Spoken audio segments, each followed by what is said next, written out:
¿Quién como Dios? Nadie como Dios, y después de Dios, nadie como María.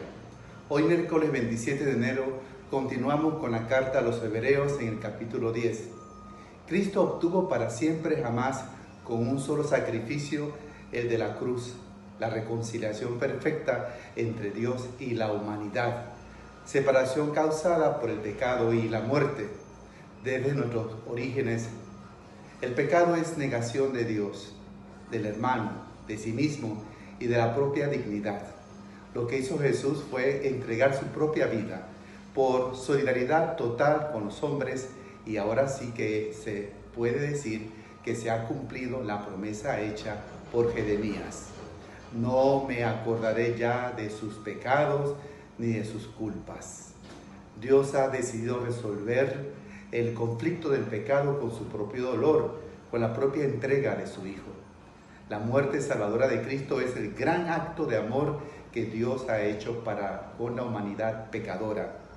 Cuando somos invitados a la Eucaristía, escuchamos que el vino es la sangre de la nueva alianza para perdón de los pecados, y somos invitados a comulgar con el Cordero de Dios que quita el pecado del mundo.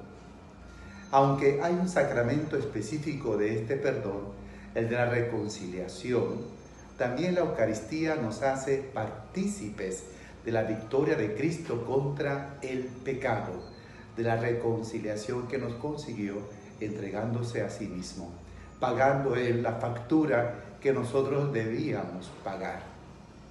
La Eucaristía nos debe llenar de confianza, de esperanza y de estímulo, porque a pesar de la victoria de Jesús sobre el pecado, nosotros seguimos luchando en nuestra vida contra el mal que nos acecha dentro y fuera de nosotros mismos. La Eucaristía y la palabra nos dan la fuerza para seguirlo. Luego, en la vida de cada día, somos nosotros los que hemos de corresponder a la iniciativa de Dios y vivir según sus caminos y conforme a su proyecto y su mentalidad. En el Evangelio de Marcos, capítulo 4, empieza otra sección con las 5 parábolas que describen algunas de las características del reino que Jesús predica. La primera es la del sembrador, que el mismo Jesús luego explica a los discípulos.